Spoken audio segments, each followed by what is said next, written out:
was not moved, redefining kingship in the Warring States period 475 to 222 BCE in China. Sarah Allan is the Burlington Northern Foundation Professor of Asian Studies Emeritus of Dartmouth College. She's also the editor of Early China and the chair of the Society for the Study of Early China. Her bachelor's is from UCLA, and her MA and PhD are from the University of California at Berkeley. Dr. Allan specializes in the study of ancient China before about 100 BCE, especially in the history of thought. She generally uses a multidisciplinary approach that combines received Chinese texts, material culture from archaeological excavations, and unearthed inscriptions from manuscripts. Her most recent book is Buried Ideas, Legends of Abdication and Ideal Government in Early Chinese Bamboo Slip Manuscripts. Her other single author books include The Heir and the Sage, Dynastic Legend in Early China, The Shape of the Turtle, Myth, Art, and Cosmos in Early China, and The Way of Water and Sprouts of Virtue. These books have all been published with Chinese translation in the series Collected Works of Sarah Allan. She's currently working on a book on Chinese art in the early Bronze Age. So without further ado, please welcome Dr. Sarah Allan.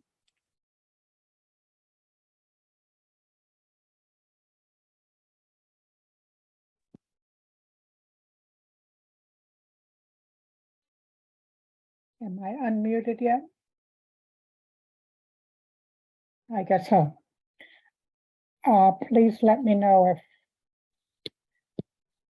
there's any difficulty in hearing me,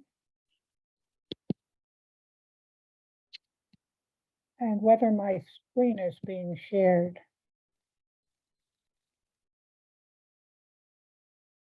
Hello? Your sound is fine, but your screen is not Screen being isn't shared. being shared. Okay. Yes.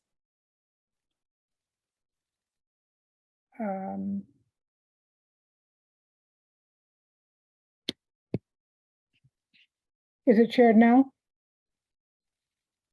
I'm afraid not. Do you see the screen share button at the bottom of your screen? Actually, I don't see it, and I think it's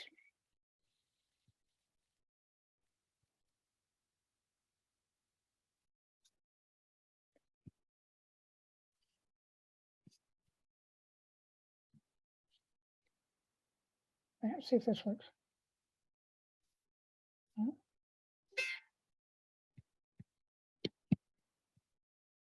It's being hidden by Okay, we've made you a co-host, so that should bring the button up for share screen, hopefully.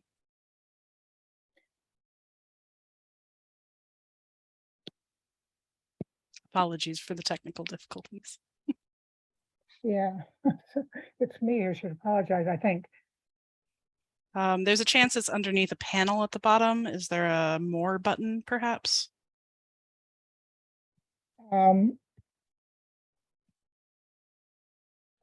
The chance that it,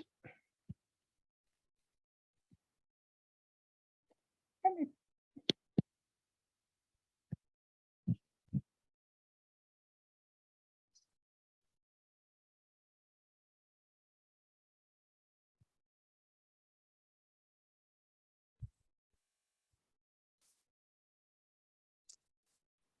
I'm upload. It says it's sorry about this.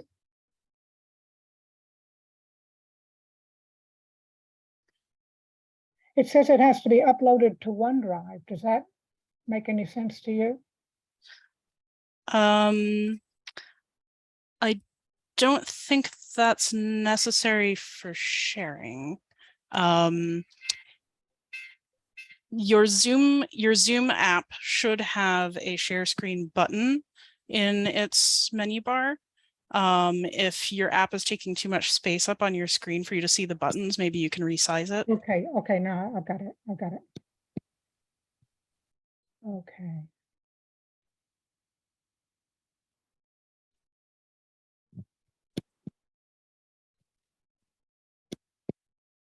Wonderful. Okay. Okay. Alrighty then. Okay. Now, so my topic is first of all, let me say how delighted I am to be part of this. And having just listened to the previous discussion, I'd like to say that the Society for the Study of Early China, if you go to earlychina.org, is something that is open to anyone. It doesn't have any academic qualifications. So I would be delighted to have any of you join. And we in Early China would like to join more fully the studies of ancient world. So what I'm going to talk about today, my title, When Sky Heaven Was Not Moved, Redefining Kingship in the Warring States period of China, which is 475 to 422 BCE. So what I'm going to talk about is a general theory of government that lasted through traditional China and has had some influence today, and talk about how this came about. And I think that you'll see in the way that it came about that there are analogies with other societies, including even our own today. So the general theory is called the changing mandate of heaven. In Chinese, it's called Tianming. This was set in motion at the beginning of the Zhou Dynasty around 1050 BC, when the Zhou kings accused the kings of the last dynasty, called the Shang, of evil behavior, thus transforming a Shang myth into a new historical paradigm in which bad rulers were inevitably replaced by divine forces. That historical paradigm was inadequate as an explanation when Zhou rule declined, but a new dynasty was not established. Warring States period political philosophy was a response to the resulting ideological crisis. The Confucian response was a recasting of the idea of kingship to create another historical paradigm in which kingship necessarily included a moral component. Now, as I go through this, this is essentially what I'm going to show, and then what I want to show is that the terminology that was used, the terms that were used, and the events in the historical narrative from the Shang Dynasty through to the Warring States period, they continue, but their meanings are transformed at regular intervals. In other words, the same words are used to describe things, and the same events are not negated. They don't say they didn't happen. They just say that their meaning was not quite what other people thought, and they add to them. So the Shang Dynasty is the early Bronze Age, and the late period from 1300 to 1500 to 1050 approximately BCE is the earliest period from China from which we have texts, divination texts. And the capital of this dynasty, where these texts, or called oracle bone inscriptions, was excavated in between 28 and 38, essentially 37. And this is the picture on the right is a picture of the excavation in 1935 of one of the royal tombs. And you'll see that there are bronzes here being excavated. So we know quite a bit about it because we have these inscriptions. We know that the society was organized in hereditary lineages, and that one state ruled all the other lineages, and the ruler was called a king. In Chinese, the term is Wang. Now, he appealed to his own ancestors in these divination inscriptions, but everyone practiced a form of ancestor worship. Now, one of the significant aspects of this that's not often acknowledged is that the gods were the spirits of the ancestors.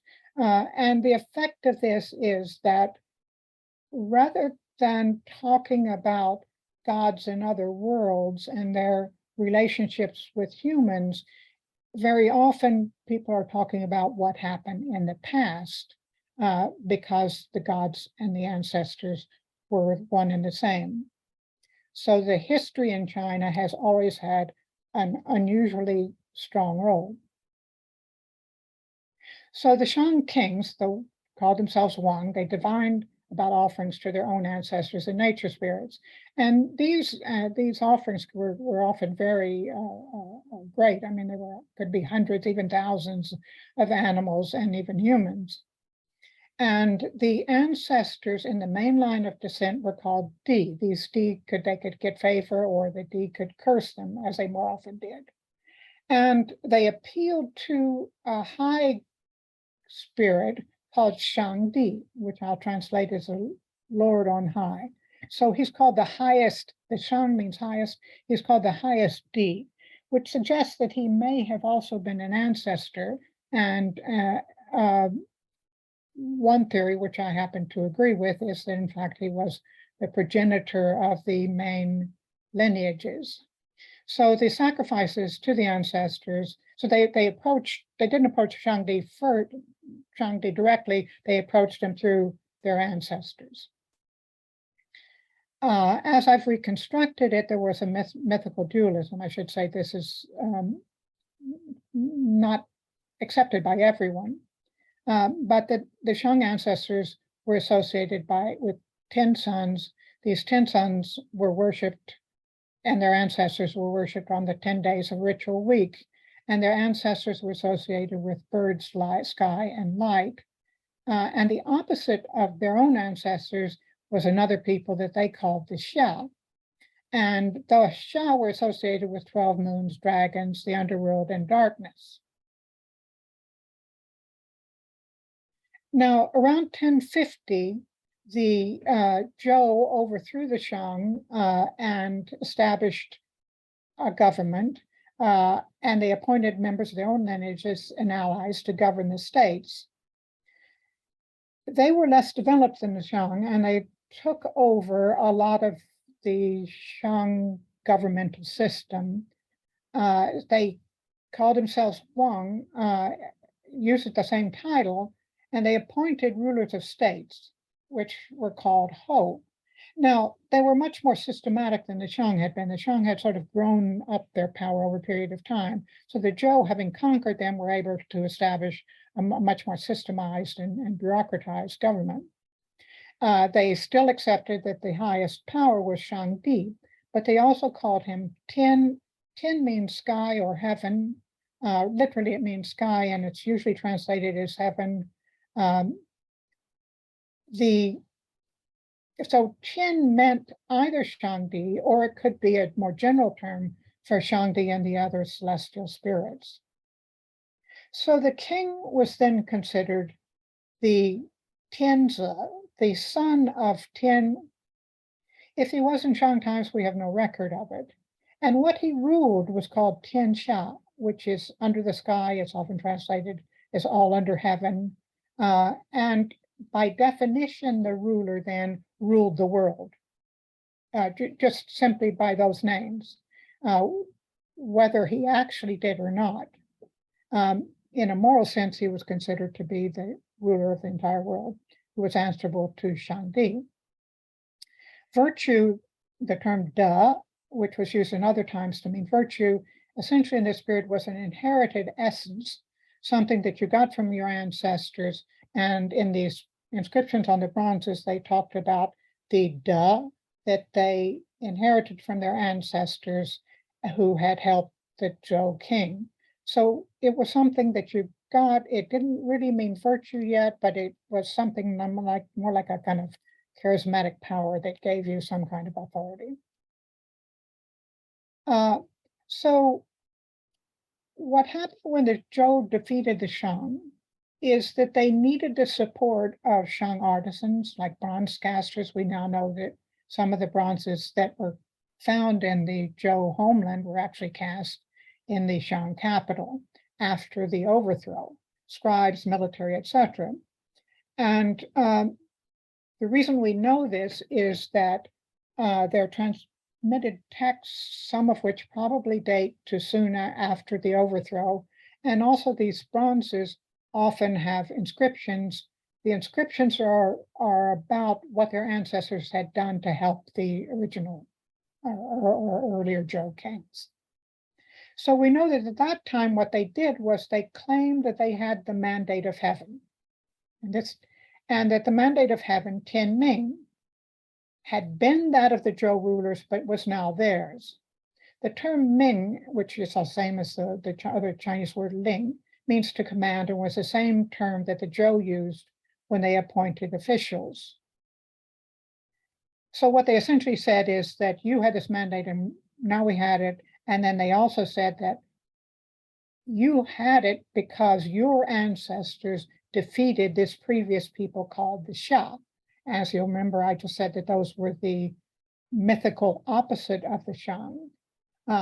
So that meant that first there was a Shang, and then first there was a Xia, then there was a Shang, and then there was a Zhou.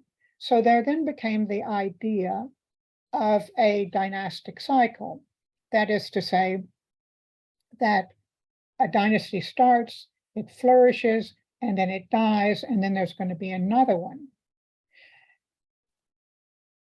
And they also justified their takeover by saying that the last Shang ruler was evil, and then they said he was just like the last Xia ruler. We don't have any text to know that would allow us to equate the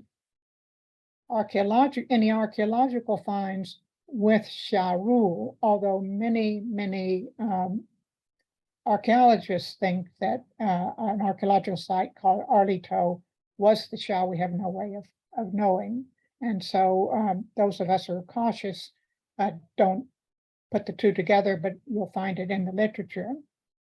Now, the result of this, what was really a political expediency when they were trying to get the aid of the Shang artisans and other people that could help them, was that they inserted a moral qualification into the idea of political legitimacy.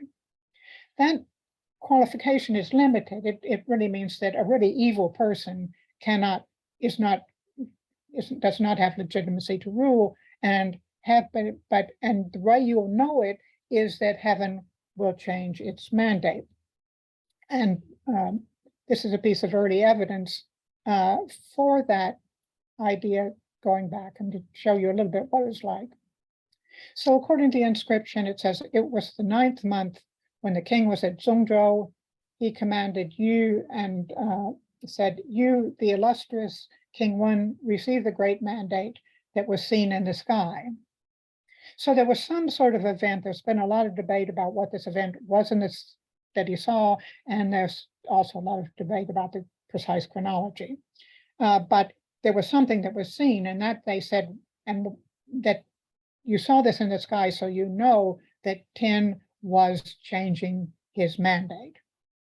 And then, and King Wen was the father of the first Zhou ruler, King Wu. So King Wu, having succeeded Wen, formed a state and expelled the evil. Spreading its beneficence to the 4 quadrants, he greatly reformed the behavior of the people.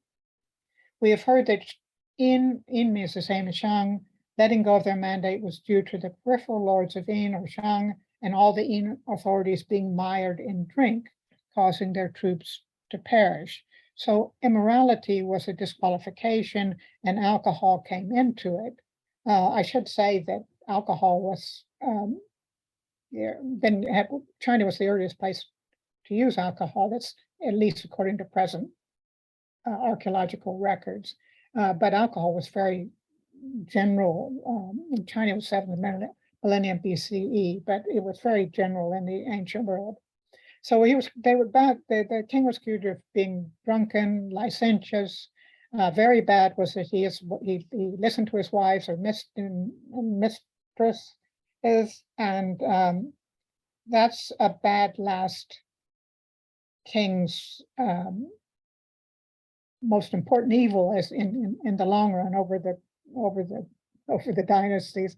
And he enjoyed cruelty. He tortured humans, and he hunted to excess. This textual tradition, or this idea of what it takes to lose rule, is something that later dynasties all looked back to, because this was a classical period of text. Now, I mentioned that the Zhou rulers appointed rulers of states, and then those rulers of states also appointed other people. It was very strictly organized. So they had sumptuary rules, rules about what you could put in your tomb according to your rank. Now, in 770, the Zhou were invaded from the northwest by a people called the Quanrong. They were probably a herding people, and this happened commonly throughout Chinese history. It was a sort of invasions from the northwest. But once they were invaded, there was no sign from sky heaven that the mandate was changing, and in fact, they didn't lose power. They simply declined. So the political system gradually broke down. At the same time, there was a change in religious beliefs. So those sumptuary rules for burial that I was just mentioning, they no longer functioned. And people began to put markers of personal identity or wealth rather than those of lineage status in the tombs. So this structure that you'd had from 1300 to BCE, then replaced by a more systematic but similar structure, is collapsing. And the state, because the center, the Zhou, no longer have any real power, the other states that they had created become individually more powerful, and they start to fight with one another. And those rulers that were appointed are often, by the Zhou, are often replaced by people who had no hereditary claim to the position. There's all sorts of forces involved, including urbanization and such. But one of the important things that happens from our point of view in terms of understanding how people regarded the history is there was a spread of literacy. And this led to really an intellectual revolution. Writing, which was first used in divination, which was kind of official employment. And then when you get all these states, they have to have a bunch of scribes in order to record their activities, to organize their activities. But people start writing on their own, just for their own amusement and just to express ideas. And they began to write on these kind of bamboo slips that you see on the right. And they used the kind of brushes that people used in later times. At the same time, and this is associated with that, there was a rise of a class of what's called shi, people with literary skills who could assist the lords of these states that were fighting with one another. And those people include Confucius and the other philosophers. Essentially, the heads of states, they realized they needed armies, but they also thought they needed ideas. And so some of them actually set up academies in which they competed for these shi to come to their academies and debate about what to do. So the problem was that how do you gain power? The states are fighting one another, and rather than, the original idea was that you had one king and one lineage, and when that lineage played itself out and you had such a bad king, then somebody would come up and they would overthrow them, and the mandate of heaven would be moved to this new person. But you don't have that situation. You have multiple states who are fighting for power. And some of the rulers of these states even take the title of Wang themselves, claiming that they are the ruler, because if you remember, the ruler was the son of heaven and he ruled Tianxia. One of the things that's curious about this is that some people have argued that ancient China could have become like Europe. You could have had a whole bunch of states, but conceptually, there was never any idea of multiple states being able to exist in peace. The idea was always that there had to be one ruler who conquered all the other states or who somehow took over them from them in order for there not to be civil war. The difficulty was, in terms of the idea of the dynastic cycle, was that defeating the Zhou king wouldn't do any good. He didn't have any power anymore. He was still king, but you couldn't change the mandate by defeating him. The Zhou had a lot of evil kings by this time, and there were all kinds of stories about their doing all these kinds of evil things, but it didn't matter. So you have different ideas about how people could achieve power. And these thinkers would go around to the different states and advise them about how to become king or simply how to survive. And then, because they were writing not just for the rulers, but also for one another, they began to address questions of what's the best type of rule? How can you achieve rulership when you don't have a hereditary succession? And they did this in terms of examples from ancient history. So this is still a problem in any society. Now the idea of democracy is a very powerful idea, but if you don't have the idea of democracy, how do you have an idea of changing your system of rule? So what they came up with was the idea of having sage kings who would abdicate to other sages. And according this theory, we know already mostly about from excavated texts from around 300 BCE. And of course, this was very good for the literati because they were planning to be the sage kings. Or the ministers of the sage kings. So according to this example, a text called Tanyu Jordan. So Tanyu was a pre-dynastic ruler, and he called himself Di. Well, I don't know what he called himself, or even if he existed. He was called Di Yao, and then there was Yu Shun, who was also called Di Shun. So what you've got is a period before the first hereditary dynasty being created. So the way of Tang Yao and Yu Shun was to abdicate the rule and not monopolize its benefits. That is to say, that their lineage wouldn't monopolize its benefits. The kingship of Yao and Shun benefited everyone under heaven, yet it did not benefit them. To abdicate and not monopolize is the fullest expression of sagehood. To benefit everyone under heaven and not to benefit oneself is the zenith of humaneness. So the way that you could get permanent good rule, according to this theory, was that you would have a sage king and he would give the rule to another sage king that he selected. And this was the ideal method of government. And in fact, there was at least one ruler of a small state who was persuaded to abdicate to someone else, and he turned out, not surprisingly, not to be a sage king, and was overthrown by the people of the state a little bit later. So now you get a new historical paradigm in which the three dynasties were preceded by an era of sage kings who were called Di.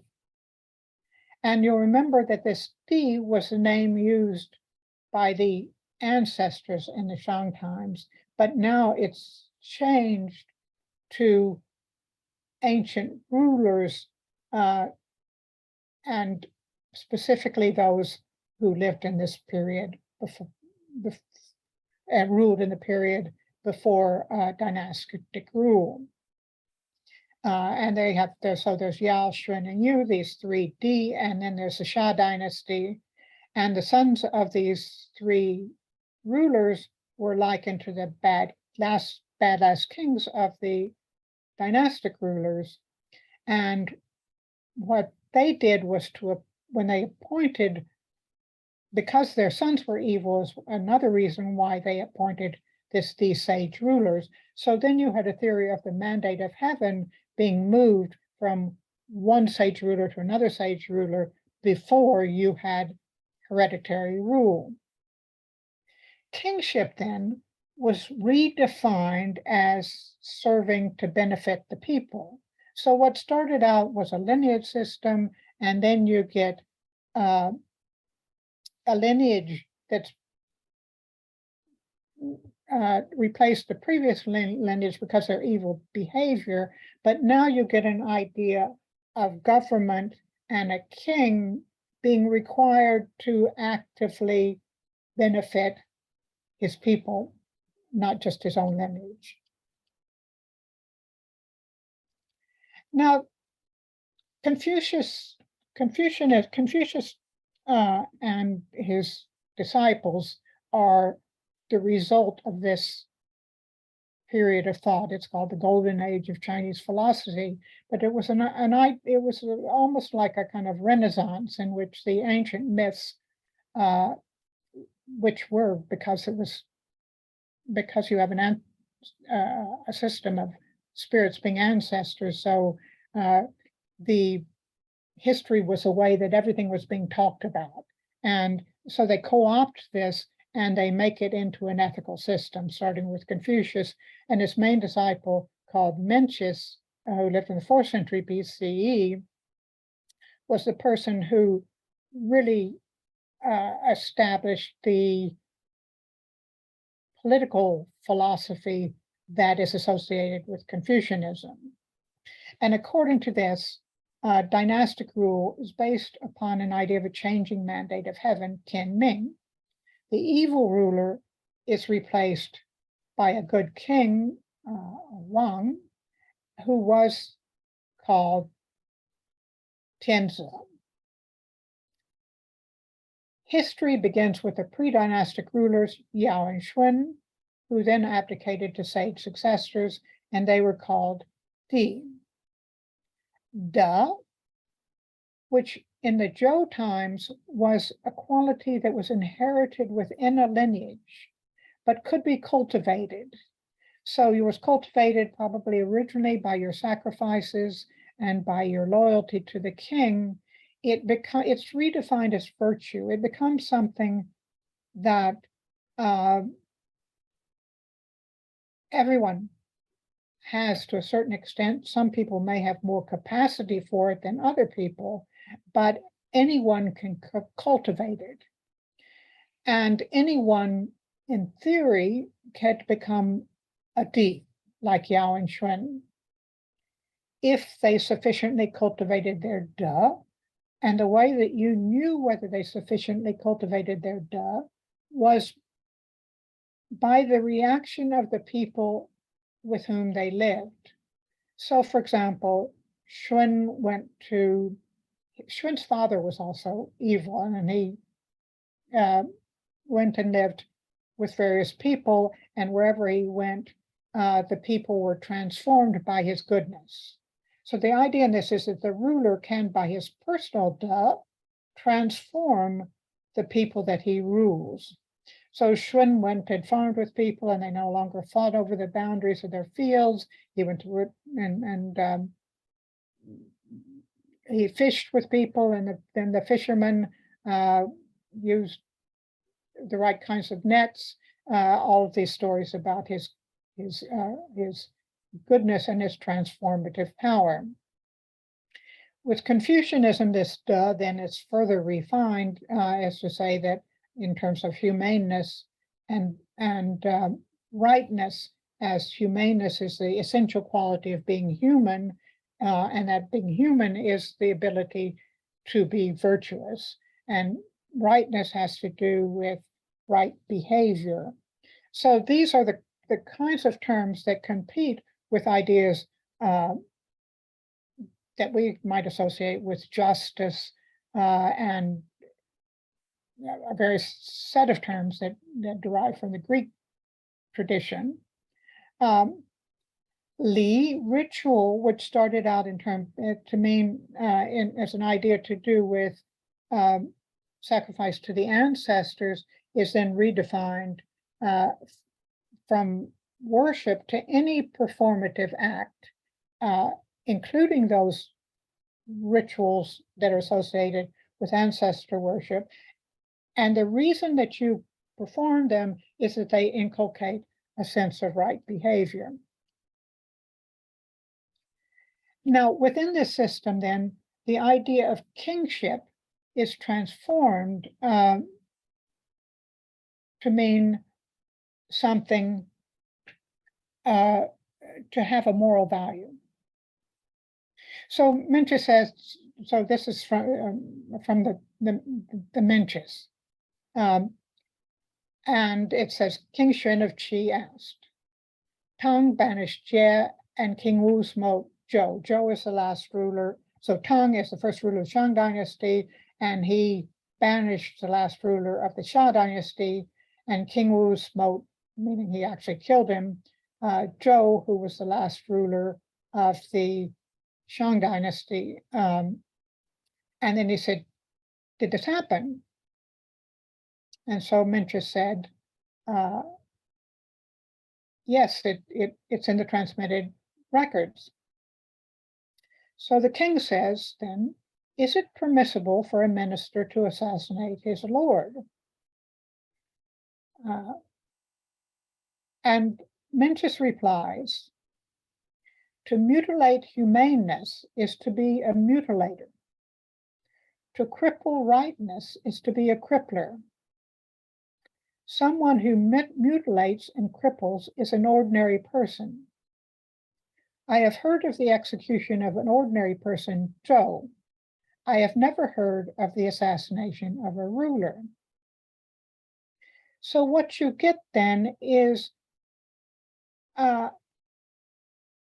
vocabulary is the same, but it takes on a new meaning. Kingship, now, you're not a king because you hold the position of a king. You're only a king because you act as a king should act. If you act like a criminal, you're a criminal. You can be punished. You have to act like a king, and then there will be a change of the mandate of heaven, because heaven will recognize the behavior of a true king. And the problem is not that the problem is not civil war, it's that nobody is acting as a true king. If you had somebody who was acting as a true king, then all of the people would follow him, including his soldiers. So the armies of the other people will turn to a person who has this charismatic virtue. So if you become humane and you act as a right person should act, then you will become the new king.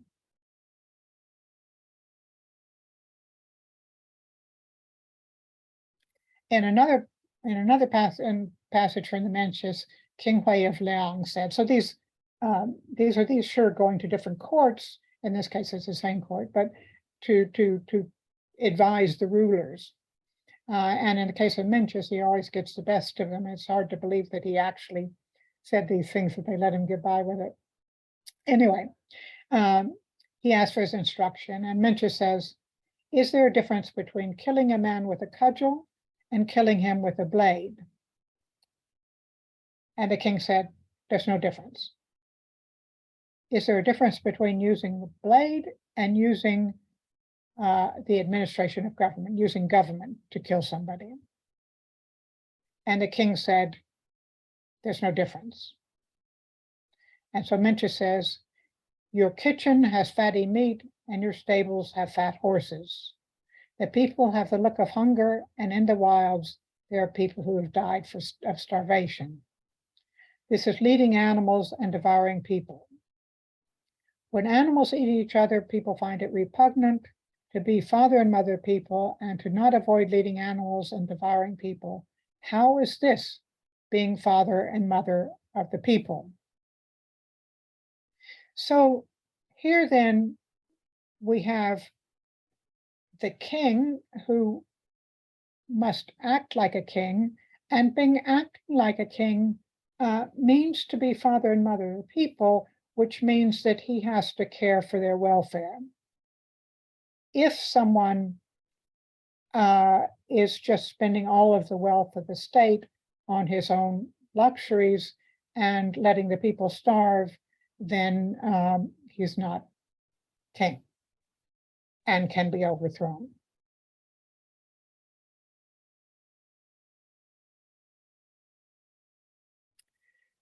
So what we've had is a response to an intellectual crisis. Of course, there were other crises too, when you no longer had a theory of legitimate rule. And you get a change of the theory within apparent continuity. So the terms stay the same. Wang as king, Di, which was an ancestor.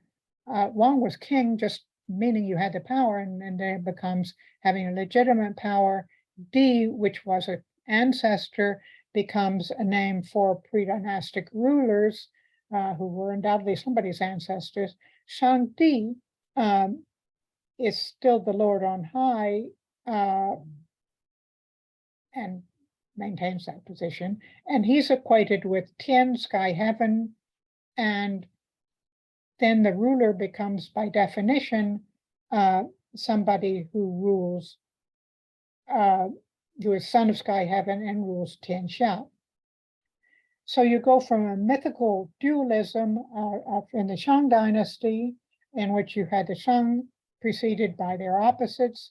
Then you get this idea of a dynastic cycle, and then you get added to that a period of, before that, of sage kings who were true sages and abdicated to the next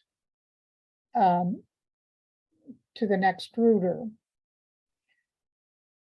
So essentially you have a lineage rule, then you have kingship with moral limitations, and then you have kingship defined in moral terms. So one of the points that I wanted to make in terms of this was that these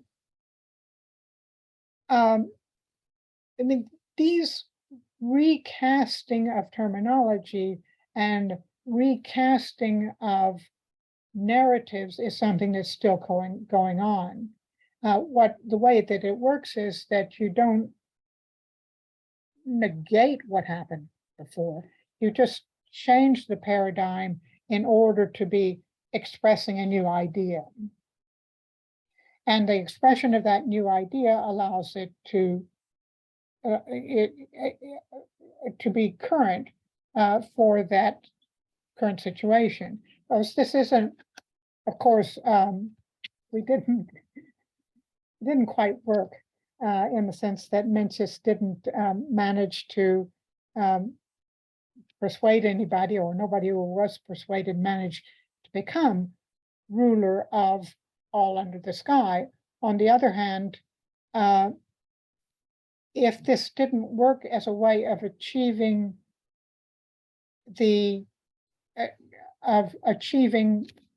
domination over the whole state, it became the basis of legitimate rule throughout Chinese history, and meant that hereditary rule was always leavened by an obligation to take care of the people. Sometimes it worked and sometimes it didn't. Thank you very much. Thank you so much, Dr. Allan. That was a really wonderful talk. We do want to give you a few minutes for Q&A. Just we had those technical difficulties at the start, so sorry that we're running a little bit over.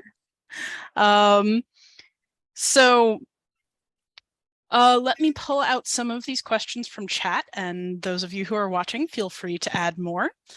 So there was a question about the historicity of some of the characters that you've mentioned, Confucius, Mencius, and you also, brought up, it's kind of hard to believe that the things that they're quoted as saying are truly things that could be said without them getting, reprimanded at very least. So could you take a moment to speak to that?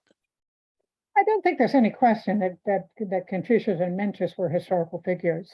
The evidence is just too great. And the text you have now from 300 BC, I mean, that was really, these are texts from the time of Mencius. Whether they could say the things that they did is unclear. And then whether, when you get back to the Shang Dynasty, whether that should be equated with the Bronze Age state that was in power then is not clear. Presumably the stories about Mencius that were recorded not by him, not at the time, but by his disciples, and over a period of time, were stories that were passed on, and they were exaggerated and were not necessarily true. On the other hand, when you look at the philosophical texts that come up at the period, what he was saying makes sense in terms of these other ideas like Tanyu Jordan that was just advocating abdication. He didn't do that. He talked about being a good king. But there were people who were talking about abdication, and that fits in with what he was talking about. So you can see that he was in some ways responding as a more moderate person to these more radical ideas that we didn't know about until 10, 20 years ago. And it was a kind of period of intellectual fertility for various reasons. One, because there was no central control. And so you had these people in various parts advocating different things, and they might not have got anywhere with them, but they were writing their texts down and passing them around to each other. And they could go from one state to another. Thanks. The next question we have is, Blue Hans asks, so basically if a ruler behaves unworthy, it's okay to get rid of him. This seems very cut and dry. Yes. Yeah, it was, I mean, in theory, of course, but everybody can always debate whether a ruler is evil or not. And no matter who the ruler is, you can always say he's evil. And he's been following the advice of his wife. And you find the same things come up. I mean, when after the fall of the Gang of Four, I mean, Mao's wife was vilified in the same terms as the wives of the bad last kings in ancient times. That kind of continuity is not what you expect. Yeah, so that's the point I'm trying to make, is you get these amazing continuities, but things are also changing all the time. And that's how the continuity works. I actually have a question for you on that line. So we hear a lot in sort of, European studies about the divine right of kings and that style of monarchy. How does that idea compare with this mandate of heaven, which seems to shift over time? Well, that's the thing about it, is that the mandate of heaven was changed so that it wasn't just hereditary. So the divine right of kings, they just went on. There was no idea that if they behaved badly, they were going to be replaced.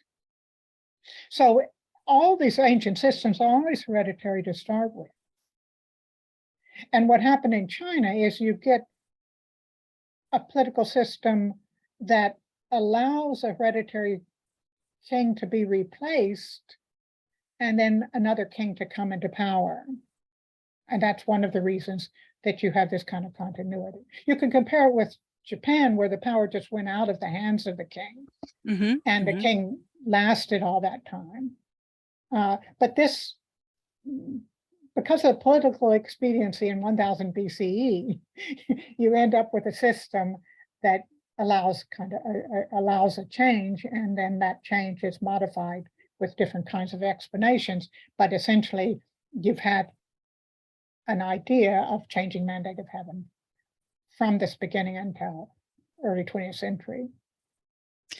Yeah, I guess I was wondering if there is sort of more of a propaganda of continuity in that. Oh, that's definitely true. That's definitely true, because China was not unified most of the time. But the fact that the king was called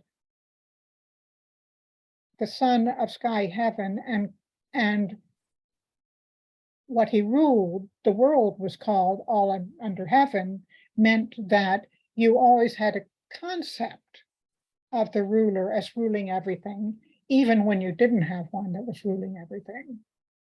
And that's the point I was trying to make about the use of language is so important in terms of how people conceptualize things, and how history actually works are not irrelevant. And we see competing narratives all around us. And here you can, and one of the things about doing ancient studies is you can look back to the past and see, you get the long view, and see that some of these things are things that happen all the time.